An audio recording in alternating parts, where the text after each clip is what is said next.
गुजरात के वडोदरा में घटे हरणी बोट कांड मुद्दे हाई कोर्ट ने कड़ा रुख अपनाया है और लेक जोन का कॉन्ट्रैक्ट देने की प्रक्रिया ही गलत होने की बात कहते हुए हाई कोर्ट ने तत्कालीन municipal commissioner doctor Vinod Rao और एच.एस. पटेल पर ड्यूटी में लापरवाही बरती होने की बात कही है। साथ ही उस वक्त के स्थायी समिति के 16 सदस्य और कॉरपोरेशन के 69 कॉरपोरेटर्स भी इसके पीछे जिम्मेदार होने की सुध हाई कोर्ट ने ली है। चीफ जस्टिस सुनीता अग्रवाल का मौखिक निर्णय सामने आया है, जिसमें कोर्ट का कड़ा रुख उजागर हुआ है, जिससे कोटिया प्रोजेक्ट को कॉन्ट्रैक्ट देने में जुड़े सभी लोगों पर कार्यवाही हो सकती है। इतना ही नहीं, बोट कांड में शामिल बड़े नामों को बचाने के लिए पालिका के अधिकारियों के सामने विभागीय जांच भी चल रही है।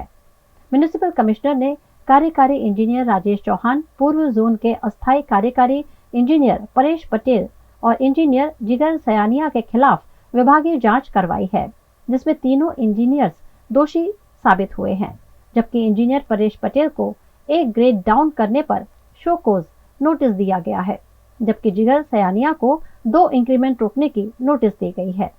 पूर्व एडिशनल सिटी इंजीनियर धीरेन्द्र तलपदा और पूर्व जोन के डिप्टी इंजीनियर जिग्नेश शाह के सामने भी विभागीय जांच के आदेश दिए गए हैं। इसके बाद जिग्नेश शाह बिना इजाजत विदेश दौरे पर निकल गए। मामले पर विपक्ष नेता अमीरावत ने न्याय दिलवाने में गुजरात सरकार असफल साबित हुई होने की बात कही है। हरणी बटकलना जे पीड़ित परिवारों छे सरकार पासे न्यायनी अपेक्षा राखी रह्या हता। कोई चमरबंदीने छोड़वामां नहीं आवे एवी मोटी मोटी बातों थई। राहुलजी आव्या, पीड़ितोने मळ्या। આજે હાઈકોર્ટનો ચુકાદો આવ્યો। ચુકાદામાં સ્પષ્ટ કહ્યું છે કે તત્કાલીન મ્યુનિસિપલ કમિશનર એચ.એસ. પટેલ અને ડોક્ટર વિનોદ રાવ આ માટે જવાબદાર છે।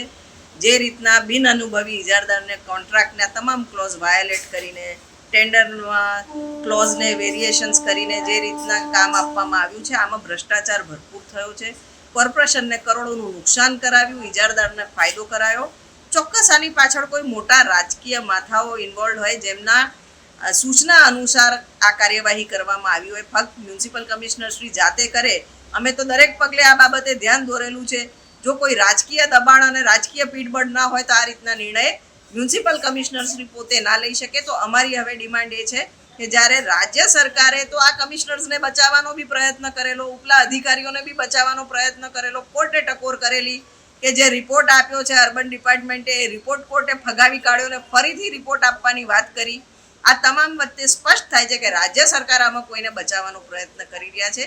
ए कया वगदार नेता होता जेना कहेवाथी ने कोणा फायदा माटे आखो निर्णय लेवायो छे ए हकीकत बहार आवी जोईए ने आ तत्कालीन कमिश्नर श्री एमना नाम बहार पाड़ी शके, एमनी तपास थवी जोईए। ए बाबते आज अमे आपने रजूआत करवा मांगीए छे अने अमारी डिमांड छे के ज्यां सुधी ए कया वगदार लोको, कया राजकीय नेताओ आमां संडोवायेला हता। भारतीय जनता पार्टीना जे राज्यनुं वहीवट छे अत्यारे कोणे बचाववानो प्रयत्न करी रह्यो तो केम आवा खोटा रिपोर्ट आप्या ए तमामनी तपास थवी जोईए अने साचा नामो बहार आववा जोईए। लोकसभा के नेता प्रतिपक्ष राहुल गांधी हाल ही में वडोदरा के हरणी बोट कांड दुर्घटना के पीड़ितों को मिले थे, जिसके बाद अब गुजरात सरकार पर भी मामले में ठोस जांच का दबाव बन रहा है।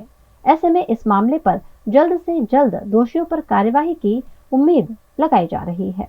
गुजरात के अमरेली में 5 दिनों के विराम के बाद फिर एक बार धुआंधार बारिश हो रही है, जिससे अमरेली के कई गांव पानी पानी हो गए हैं।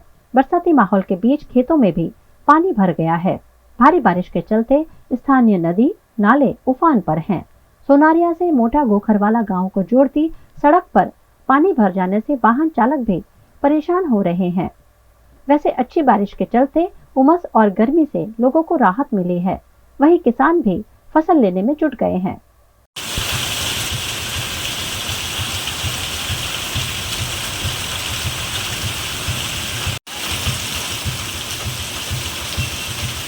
गुजरात के द्वारका में धुआंधार बारिश से जनजीवन बेहाल हो गया है। द्वारका के कल्याणपुर तालुका के टंकारिया गांव में प्रेमसर जाने वाली सड़क पर भारी जल भराव से लोग पानी में फंस गए। धुआंधार बारिश के चलते पानी ब्रिज के ऊपर से गुजरने लगा, जिससे लोगों को आवाजाही में परेशानी हुई और लोग अपनी जान को खतरे में डालकर रस्सी के सहारे सड़क पार करते हुए दिखे गए।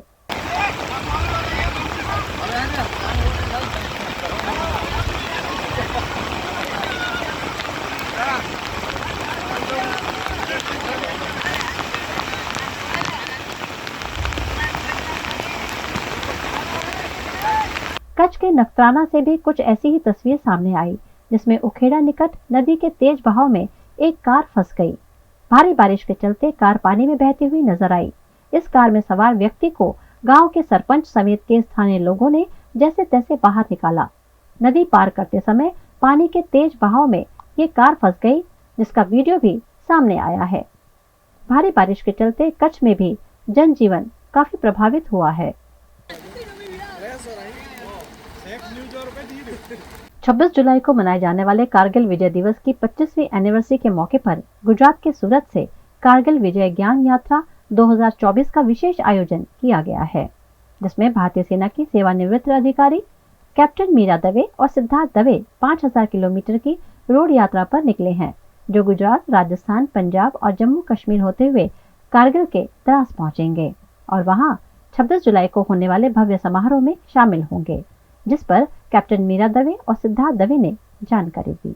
सधर्मचारिणी अर्धांगिनी कैप्टन मीरा सिद्धार्थ दवे, जो कि एक रिटायर्ड आर्मी ऑफिसर है, आज से शुरू हुई इस कारगिल विजय ज्ञान यात्रा सूरत से शुरू होकर वडोदरा से जयपुर, जहां पे एक पब्लिक रिसेप्शन होगा और इस पब्लिक रिसेप्शन में महावीर चक्र से सम्मानित हवलदार दिगेंद्र कुमार महावीर चक्र वो वहां पे उपस्थित रहेंगे।